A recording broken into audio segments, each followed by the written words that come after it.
အားလုံးမင်္ဂလာပါခင်ဗျာယခုတင်ပြမယ့်အကြောင်းကတော့တိမ်မြုပ်ပြောက်ကွယ်နေတဲ့ပေသနိုးအနောက်ဘက်မြို့ကြီးပြန်လဲတွေ့ရှိခြင်းအကြောင်းပဲဖြစ်ပါတယ်ပေသနိုးမြို့ကြီးကိုကျွန်တော်တို့အကြိမ်ကြိမ်တူဖို့သူတေသနာပြုခဲ့ကြတဲ့နေရာမှာကုန်းအမှတ်များအနေနဲ့ KKG အနေနဲ့25ကုန်းကုန်းမှတ်ဗီဒီယိုအနေနဲ့ယခုဆိုရင်ကုန်း40ကျော်50နီးပါးအထိရောက်ရှိလို့နေပါပြီကုန်းမှတ် KKG အနေနဲ့ကတော့ဟိုးရခင်ဆရာကြီးများကပေတရုံးမြောင်တောင်ဘက်မြို့နာကလျက်ရှိတဲ့ကိုကကျွေးရွာကိုအစွဲပြူပြီးကုန်းမှတ်တွေရဲ့ရှေ့မှာ KKG ကိုကွာဆိုပြီးအတူကောက်ပေးခဲ့ကြတာဖြစ်ပါတယ်အဲ့ဒီ KKG ဆိုပြီးအတူကောက်နာမည်နဲ့ပေတရုံးမှာကုန်းတူဖောက်မှုကုန်းပေါင်း25ကုန်းရှိပါတယ်ဆရာကြီးဦးအောင်တော်ရေးခဲ့တဲ့ excavation ပေတနိုးအင်္ဂလိပ်ဘာသာနဲ့ရေးသားထုတ်ဝေခဲ့တဲ့အစာအုပ်ထဲမှာကုန်းတစ်ခုချင်းအလိုက်ရှင်းလင်းရေးသားခဲ့ပါတယ်တကယ်တော့ဆရာကြီးတွေကအဲ့ဒီတုန်းက KKG 26အထိဆောင်ရွက်ခဲ့တာဖြစ်ပါတယ်သူတို့စမ်းသပ်တူဖော်ခဲ့တဲ့နေရာကရံပယ်ချောင်းဟောင်းရဲ့ကမ်းပါးနေရာမှာဖြစ်ပါတယ်အုတ်ထက်10လွားလောက်ပါရှိတဲ့အုတ်ရိုးတန်းတစ်ခုကိုတွေ့ခဲ့တယ်လို့ဆိုပါတယ်ဒါပေမဲ့အဲ့ဒီအုတ်ရိုးတန်းရဲ့အကြောင်းကို excavation ပေတနိုးစောက်ထဲမှာထည့်သွင်းပြီးမဖော်ပြခဲ့ပါဘူးဘာကြောင့်လဲဆိုတာတော့မသိပါဘူးပေတနိုးမြောင်ကြီးကို1993ခုနှစ်ဝန်းကျင်မှာတူဖို့သူသေနာပြုခြင်းတွေရပ်တန့်နေခဲ့ရာကနေပြန်လဲတူဖို့သူသေနာပြုခဲ့ရတဲ့နေရာမှာဟိုးရခင်ကကဲ့သို့ကုန်းမှတ်များသတ်မှတ်တဲ့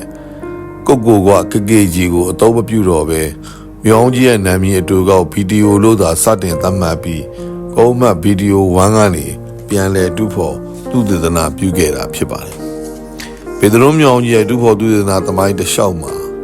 69ကုန်းတူဖို့သူသေနာပြုပြီးသေးခဲ့တဲ့နေရာမှာ2003ခုနှစ်ကုန်းမှတ်ဗီဒီယို11ကနေဗီဒီယို21အထိတူဖို့သူသေနာပြုမှုအတွင်းကျွန်တော်အနေနဲ့ဗီဒီယို15ကနေဗီဒီယို90ကို၎င်း2017ခုနှစ်အတွင်းဗီဒီယို35ကနေဗီဒီယို38အထိကို၎င်းကုန်း6ကုန်းကိုတာဝန်ယူပြီးဥဆောင်ပြီးတူဖို့သူသေနာပြုခဲ့ရပါတယ်ပေတရုံးမြောင်ကြီးကိုချိန်တူဖို့သူသေနာပြုမှုအတွင်းမိမိအနေနဲ့ GIS Geographic Information System စနစ်နဲ့ချင်းကပ်လေ့လာမှုများကိုလည်းဆောင်ရွက်ခဲ့ပါတယ်အဓိကအားဖြင့်ပေတရုံးမြောင်ကြီးကို GIS စနစ်နဲ့ Digital Map ပြန်လည်ရေးဆွဲခဲ့ခြင်းပဲဖြစ်ပါတယ်ပထမဦးစွာတူဖို့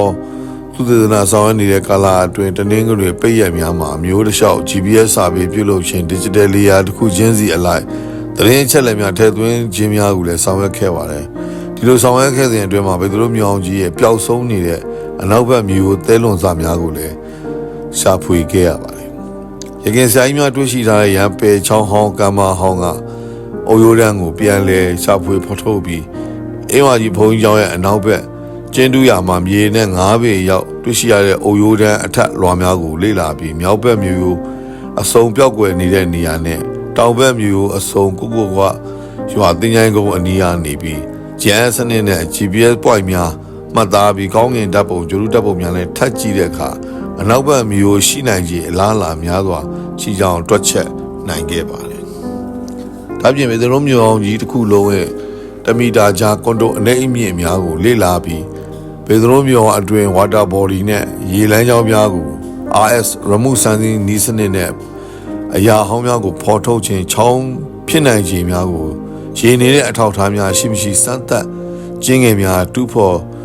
မှုများကိုလည်းဆောင်ရွက်ခဲ့ပါတယ်ထို့သောဆောင်ရွက်နေစဉ်အတွင်းတူဖို့မှုအဖွဲ့အတွင်းပါဝင်တဲ့လူငယ်များကိုလည်း GIS RS GPS နည်းပညာများသင်ကြားပေးရင်စသည်တို့ကိုလည်းကျွန်တော်အနေနဲ့လှုပ်ဆောင်ခဲ့ပါတယ်ယခုအခါမှာတော့ပေတရုံးမြောင်ကြီးရဲ့ပျောက်ကွယ်နေတဲ့အနောက်ဘက်မြို့ကြီးကိုပြန်လဲရှာတွေ့ဖို့ရအနည်းဆက်နေပြီဖြစ်ပါတယ်ရခင်မိမိနဲ့အတူတူဖို့သူတင်ပြုခဲ့ရတဲ့အမျိုးဆက်သစ်များကဆက်လက်ရှာဖွေနေကြပြီပဲဖြစ်ပါတယ်ပေတရုံးမြောင်ကြီးရဲ့အနောက်ဘက်မြို့ဖြစ်နိုင်ခြေတလျှောက်စမ်းသပ်ကျင်းပေါင်း9နေရာတူဖို့ခဲ့တဲ့နေရာမှာ4နေရာမြို့ကြီးရှိခဲ့ကြောင်းခိုင်မာတဲ့သက်သေထောက်ထားများလည်းရရှိထားပြီးဖြစ်ပါတယ်ဒါပြင်ပေတရုံးမြောင်ကြီးရဲ့တောင်ဘက်မြို့မှာဝင်ပေါက်တကား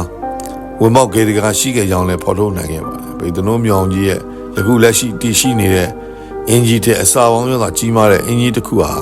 ပေတရုမြောင်ကြီးရဲ့အနောက်ဘက်မှာရှိခဲ့ကြောင်းလဲနိပညာအသင်များက